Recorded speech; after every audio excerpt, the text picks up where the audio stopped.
I love this picture up here, and that's actually a picture of me when I had dark hair.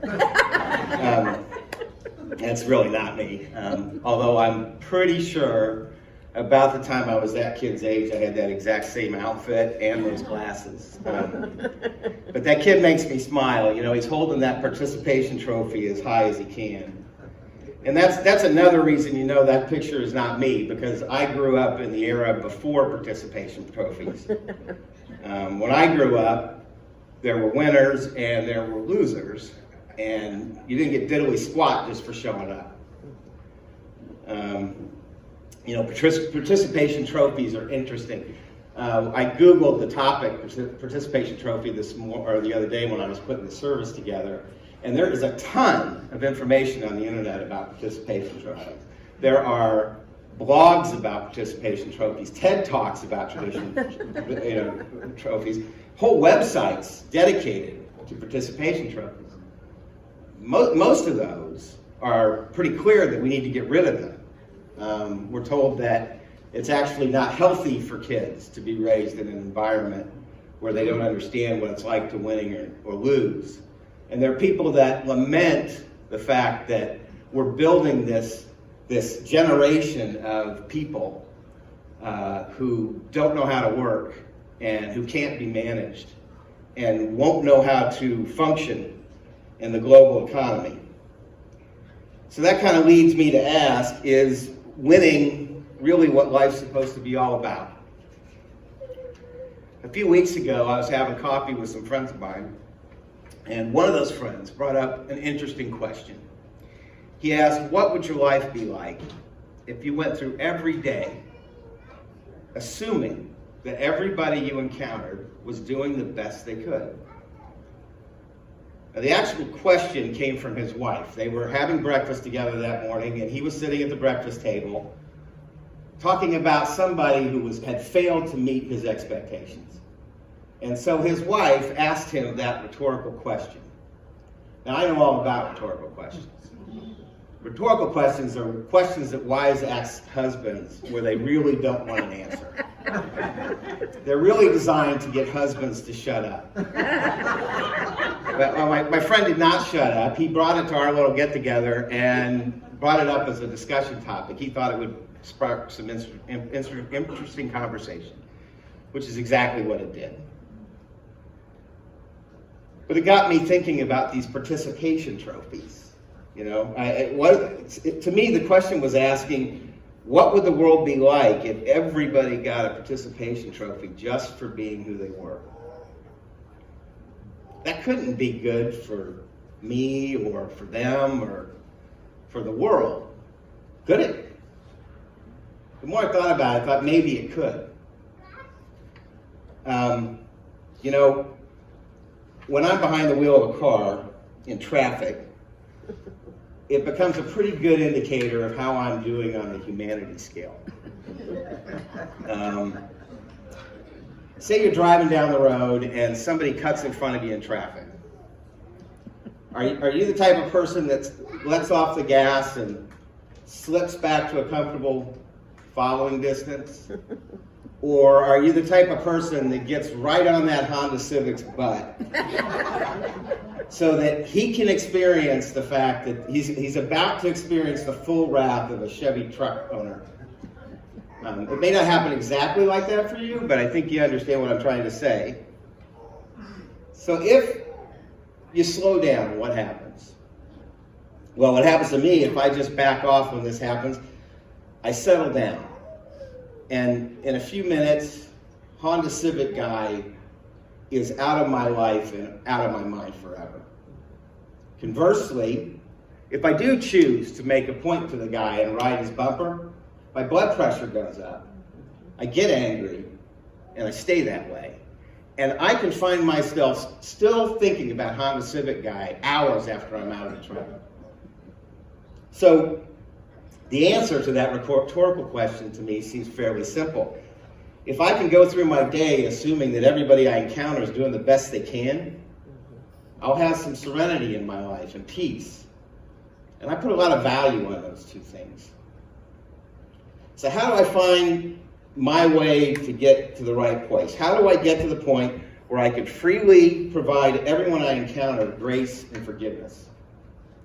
Well, I'm not a Christian. I've said that before in here. But I would think for those of you who are, that this would come fairly easily. You see, I am a fan of Jesus. I'm a fan of Jesus and the words that have been attributed to him.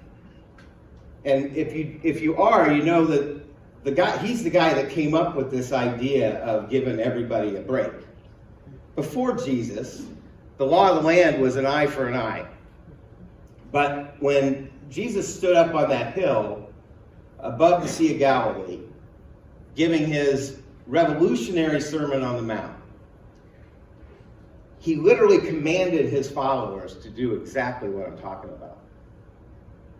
Jesus said, "Blessed are the merciful, for they will be shown mercy." With that statement, Jesus was laying down a new law of life. He was clearly stating that this new justice requires that we are merciful in our thoughts. Now, this part's really important because kind actions coupled with unkind thoughts is the true definition of hypocrisy. We have to be merciful in our judgments of others because, as Jesus preached, we are all one. So when one of us errs, it becomes more important that we're there to help that person. And just in case we didn't get it when he shared the Beatitudes, he brought this whole concept up again in another one of his greatest hits. You may know it as the Lord's Prayer. Perhaps you remember this little ditty. "Forgive us our trespasses as we forgive those who trespass against us." When Jesus said this, we know that he believed that the forgiveness of God was the key to the kingdom of heaven. So we must then also assume that he was saying here that our ability to forgive others was the critical pathway to receiving God's forgiveness for ourselves. So what then is forgiveness but the application of kindness delivered without judgment, coming from a place of humility, just like the song my friend Derek sang this morning, "Humble and Kind"? How do we find that humility? Well, it starts with being able to recognize the truth of our own shortcomings. In his book, Alcoholics Anonymous, Bill Wilson wrote, "So our troubles, we think, are basically of our own making." Now, it's my opinion that this is possibly the greatest statement of hope in all of American literature. Because what it says to me is that if I can just keep my side of the street clean, if I want to be happy, if all I have to do is fix what's going on with me, and I don't have to fix what's going on with you, I stand a chance of living a pretty good life. The second pathway to finding humility is through the intentional practice of acceptance. Like the song that we just heard that Linda sang. I need to learn to accept the things I cannot change and to change the things I can. I have to learn to accept the things I cannot change. That's all of you. And focus on the things I can change, which is me. You know, I can't control what Honda Civic guy decides to do on the highway that day when he cuts me off in traffic, but I can absolutely accept when it happens, and I can change the way I react by simply taking my foot off the gas and putting a little forgiveness in my heart. The more I try to live this way, the more I see my real place in this world. I don't have to be the best. I don't have to win all the time. I just have to be one of. And that's okay. And here's the really cool part I'm beginning to understand while I'm trying to live this new way for me. The more I start giving everybody a break, the more I stop expecting people to behave a certain way, and I just let people be people, the less I spend condemning others, the easier it is to stop condemning myself. Now, I know that there are probably some dissenters in the room. There are some of you, I'm quite certain, that are sitting here right now saying, okay, well, that whole question is a trap. Because I can come up with plenty of reasons, plenty of people that are not doing their best. I mean, right now there's 5 ex-cops in Memphis that were not doing their best. They were doing their worst. And everybody's favorite example of evil was Adolf Hitler. You know, the idea of trying to forgive him doesn't make any sense. How can you forgive the unforgivable? Now, Hitler, of course, is an extreme example. I'm obviously struggling today in how to forgive those 5 guys down in Memphis. And I would have a hard time, forgiving the horrible damage that Hitler did. And yet, I have met people who are capable of doing both. And these are amazing people. And these people live in peace. You know, several years ago, I decided to make a decision. I had to make a decision that was a pretty simple one as far as the way it reads. But it wasn't easy for me. The decision was either God is or God isn't. Well, I decided that God is, and in doing so, what it meant was I had to buy into the concept that there's a reason for everything that happens in God's world. Nothing happens by mistake. If I didn't buy into that, I could never have developed the faith to believe that God was capable of saving my life. So I have to accept the bad things. Like the existence of Hitler. I have to say it happened for a reason. That's just part of the deal for me. I don't have to like it. I don't even have to understand it. But if I can't accept it, I cannot find peace. And you know, maybe Hitler should have been an artist instead of being a dictator. You know, we know a lot about Adolf Hitler, particularly the time from about 1933 till about 1945. We know what he did. We know he was the devil incarnate, and we know that his actions continue to affect world politics to this very day. But we don't know things about Hitler, maybe like what was Hitler like as a little kid. Well, we do know some things. We know that Hitler was the son of a cruel father who treated him horribly, constantly scrutinized everything he did, and pointed out to him over and over and over again that he was not good enough. Hitler himself said that he feared the man with all his heart until the day his father died. Now look, I'm not suggesting that if Hitler had been raised by a nicer person, that things would have been different. You know, that maybe if somebody had praised his artistic talents, that he might have turned out differently. But what I know for sure is nobody gave Adolf Hitler a participation trophy when he was a kid. And I can't help wondering how things might have been different if someone had. I'm honestly not trying to be flippant, and I'm not trying to excuse an evil tyrant, but I am truly beginning to see through my own experience that grace and freely given generosity towards others is the sibling of humility.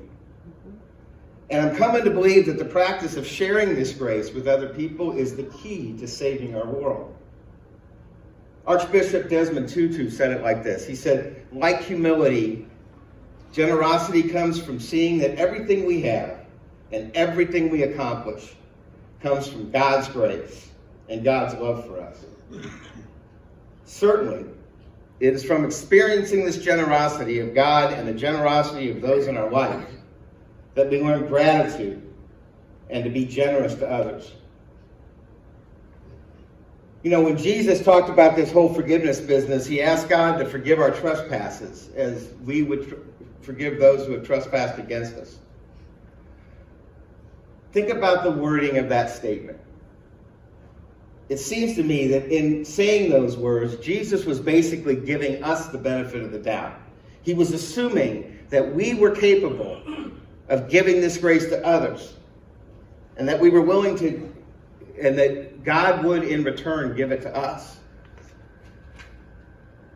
When I was looking for that Desmond Tutu quote, which I love, I was reminded of another time I heard Desmond Tutu speak, and he talked about how at one point someone approached him and said, "If God is real, why is this world such a mess?"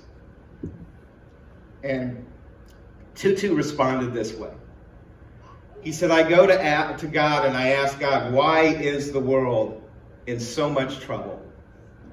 And God responds to me, I could ask you the same question. So I ask God, well, if you're all powerful, why don't you fix it? And God responds to me, all I have is you." I go through life trying to assume the best of everyone. If I can go through life trying to assume the best of everyone and try not to be ruled by my ego-driven expectations, assuming that everyone I encounter is doing the best they can. If I can learn to accept the bad things that happen in this world or in my daily life as somehow perfect because they are part of God's world, whether I like it or not, I can find peace in my life. And if I can share that peace and grace through forgiveness and kindness to others, then maybe I can actually help heal the world instead of making it worse. I appreciate you all sharing your morning with me. If it was up to me, I'd give you all a participation trophy just for showing up. I hope you have a great Sunday and a good week. Peace and love. Next Sunday, we begin Love Month, where we will, for the next 4 weeks, talk about love and a variety of the ways of love, with a message about loving yourself.